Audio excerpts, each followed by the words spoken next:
میں نے شادی کی رات شوہر کو اپنے قریب نہیں آنے دیا کیونکہ میں کسی اور کو پیار کرتی تھی۔ میں نے شوہر کو بتا دیا، وہ پینڈو سا تھا۔ میری بات سن کر اس کے ہوش اڑ گئے اور وہ کچھ نہ بولا اور جائے نماز بچھا کر زاروں کتار رونے لگا۔ مجھے اس پر ذرا بھی ترس نہ آیا اور میں سو گئی۔ ایک دن اس نے میرے ہاتھ میں کچھ کاغذات تھما دیے اور کہا، اس کو صبح کھولنا۔ صبح جب اٹھی تو وہ کاغذات دیکھی تو میری جان نکل گئی، میری چیخیں نکل گئیں، کیونکہ اس میں اپنی شادی ہوتے ہی میں گاؤں میں 10 گھنٹے بس کا سفر کر کے پہنچی تھی۔ دلہن بنے رخصت ہوتے ہی مجھے بس کا سفر کرنا پڑا۔ پورا سفر میں نے خاموشی سے کیا تھا۔ گاؤں میں اپنے سسرالی گھر پہنچ کر مجھے میرے کمرے میں بٹھا دیا گیا۔ میں ایک پڑھی لکھی BA پاس لڑکی تھی اور میرے والدین نے میری مرضی کے خلاف میری شادی ایک گاؤں کے کسان سے کر دی۔ میں اپنی قسمت پر پھوٹ پھوٹ کر نہ روتی تو اور کیا کرتی۔ میرے دل میں کوئی امنگ نہیں تھی، بس افسوس تھا، تکلیف تھی، آنسو تھے، غم تھا۔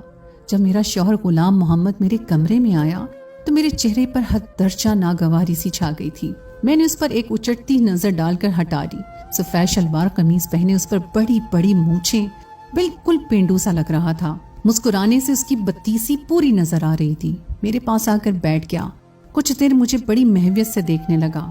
مجھے اس کا یوں دیکھنا بھی برا سا لگ رہا تھا۔ وہ مجھے ایک آنکھ نہیں بھا رہا تھا۔ مجھ سے کہنے لگا، میں بہت خوش نصیب ہوں جو مجھے تم جیسی پیاری اور پڑھی لکھی بیوی ملی ہے۔ میں نے اس کی بات سن کر ایک تیکھی نظر اس پر ڈالی اور کہا، اور میں بہت بدقسمت ہوں جو مجھے ایک جاہل، گوار اور پینڈو شوہر ملا ہے۔ میری بات سن کر اس کے چہرے کی رنگت بدل گئی تھی۔ کچھ وہ تھا بھی ذرا سا سانولا، اس کے آگے کی 2 دانت بھی ذرا سے باہر کو دکھائی دیتے تھے۔ وہ شاید مجھ سے اس قسم کی کھری بات کی توقع نہیں رکھتا تھا۔ میرے اندر تو پہلے سے زہر سا بھرا ہوا تھا۔ میرے ماں باپ نے میرے لاکھ منع کرنے پر بھی میرے خالہ زاد سے میری شادی کر دی جو گاؤں میں کسان تھا۔ والدین کا کہنا تھا کہ لڑکا شریف اور نیک ہے، کماتا بھی اچھا ہے، تم خوش رہو گی۔ لیکن کیا خوشی کا دار و مدار اچھے، نیک اور کماؤ تک ہوتا ہے؟ کیا میری دل کی خوشی کوئی اہمیت نہیں رکھتی تھی؟ میرے اندر منفی سوچوں کا یلغار سا بھرا پڑا تھا۔ ایسی جلن تھی میرے اندر کہ میرا لہجہ، میرے لفظ میرے اختیار میں نہیں تھے۔ میرا جی چاہ رہا تھا غلام محمد پر اپنے اندر کی ساری بھڑاس نکال دوں۔ میری بات سن کر وہ مجھے حیرت سے تکیے جا رہا تھا، پھر کہنے لگا، کیا بات ہے زارا، کیا خالہ نے تمہیں شادی کی چیزیں مرضی سے نہیں لینے دی؟ اسے لگا کہ جیسے بچپن میں میری والدہ مجھے میری پسند سے چیزیں لینے کے بجائے مجھ پر اپنی پسند مسلط کرتی تھیں اور میں بعد میں اپنا غبار سب کے ساتھ نکالتی تھی۔ اب بھی ایسا ہی کچھ ہوا ہے۔ میں نے سخت تیور اپنا لیے۔ اگر چیزوں کی ہوتی تو میں برداشت کر لیتی۔ پہلے جا کر آئینے میں اپنی شکل دیکھو۔ کیا تم اس قابل ہو کہ میں تمہارے ساتھ زندگی گزار سکوں؟ نہ تمہارے پاس اچھی شکل و صورت ہے، نہ ہی اعلیٰ تعلیم۔ میرے گھر والوں نے میری زندگی برباد کر دی ہے۔ اب بات میرے ضبط سے باہر کی تھی۔ میں رونے لگی۔ وہ چپ سا ہو گیا، اس کا چہرہ بجھ سا گیا تھا۔ میں نے روتے ہوئے کہا کہ میں کسی اور سے محبت کرتی ہوں، میں تمہارے ساتھ نہیں رہ سکتی۔ میری یہ بات سن کر وہ تعجب سے میرے پاس سے اٹھ کر کھڑا ہو گیا۔ کہنے لگا، زارا یہ کیا کہہ رہی ہو؟ ہوش میں تو ہو؟ میں نے کہا، اس میں حیران ہونے والی کیا بات ہے؟ جس سے میں محبت کرتی ہوں وہ تم سے 1000 درجے اچھا ہے، خوبصورت ہے، پڑھا لکھا ہے۔ یہ سن کر وہ نم آنکھیں لیے واش روم میں چلا گیا۔ اور یہ سچ تھا، میں ایک لڑکے کی محبت میں مبتلا تھی جس سے میری دوستی کالج آتے جاتے بس سٹاپ پر ہوئی تھی۔ وہ یونیورسٹی میں پڑھتا تھا۔ وہیں سے پہلے ہماری نظروں کا تبادلہ ہوا، اس کے بعد فون نمبر دیا۔ باقی کی محبت فون پر پروان چڑھی تھی۔ میں اب بھی اپنی قسمت کو رو رہی تھی۔ جب غلام محمد واش روم سے باہر آیا، آنکھیں متورم سی تھیں، چہرہ پانی سے گیلا تھا، شاید رو کر باہر آیا تھا۔ اس نے مجھ سے نظریں ہٹا لی اور سامنے رکھے جائے نماز کو بچھا کر نماز پڑھنے لگا۔ نوافل کے بعد پھوٹ پھوٹ کر رونے لگا۔ میں اپنے کپڑے تبدیل کرنے واش روم چلی گئی۔ جب میں سادہ لباس میں باہر آئی تو وہ زمین پر چادر بچھائے تکیا رکھے لیٹ چکا تھا۔ میں نے بھی شکر کیا تھا۔ میں بیڈ پر لیٹ کر سو گئی۔ بہت سے دن گزر گئے، نہ میں نے غلام علی سے کوئی بات کی تھی، نہ ہی اس نے مجھ سے۔ وہ صبح ہوتے ہی کھیتوں میں چلا جاتا، شام کو تھک ہار کر پہنچتا۔ اس کے مٹی اور کھاد سے گندے کپڑے اور چہرے پر بہتے پسینے کو دیکھ کر میرا جی اوبنے لگتا۔ میں اسے بڑی حقارت سے دیکھ کر منہ پھیر لیتی۔ میرے چہرے کی ناگواری بھانپ کر وہ کمرے میں چلا جاتا، نہا دھو کر واپس آتا۔ میری مجبوری تھی کہ سب کے سامنے مجھے اس کے ساتھ کھانا کھانا پڑتا تھا۔ ہمارے سسرال میں یہ رواج تھا کہ میاں بیوی ایک پلیٹ میں کھانا کھائیں۔ غلام محمد کے ساتھ ایک پلیٹ میں کھانا کھانا بھی مجھے ایک بڑی آزمائش لگتا تھا۔